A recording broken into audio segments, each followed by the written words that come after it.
I appreciate that. That's a good question. My favorite look so far, just trying to download all the looks in my mind right now. I think the Valentino look is probably like, I love green. There's a lot of heart put into the work that he does. So it's like, I don't know. And now when I wear Valentino and I think about like, the process of how he builds his collections, it makes me feel good to wear it.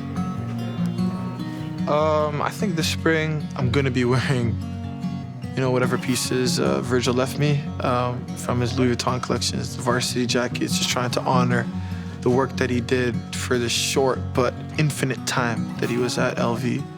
And also trench coats, because there's never a season where a trench coat is unnecessary. I like spring because it's kind of like a transitional season. And that's what I kind of love about it, because it's like, it doesn't have like such an obnoxious identity like winter. You know what I mean? It's like, if spring was a Beatle, spring would be George Harrison. For fashion is about like, kind of moving, in my mind, it's about like, kind of wearing what makes you feel home, And I think with the art that I make, that is also what I'm trying to achieve, I'm trying to write words and write songs that can feel like home for people. Poetry and songwriting are two completely different animals. How the words kind of feel phonetically, like, you know what I mean? It's like what sings well. It's like sometimes it's not even about how effective the word is, and it's about how it's heard, you know what I mean? And how well it blends with the melody or with the production. And I think that, for me, I think the essence is the same. The well is the same, that I'm pulling from.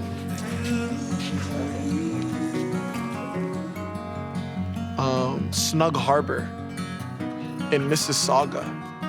It's like this place in Port Credit. And so, yeah, I think that when in Port Credit, Snug Harbor, there's just kind of little like water with like a small little lighthouse. And I kind of just stand there and sit there sometimes and kind of contemplate what the next step forward will be. I think I've had like a very particular experience in Toronto. And I would see it as like a graveyard and a dreamland. It's where every dream I've ever had or have now has been formed.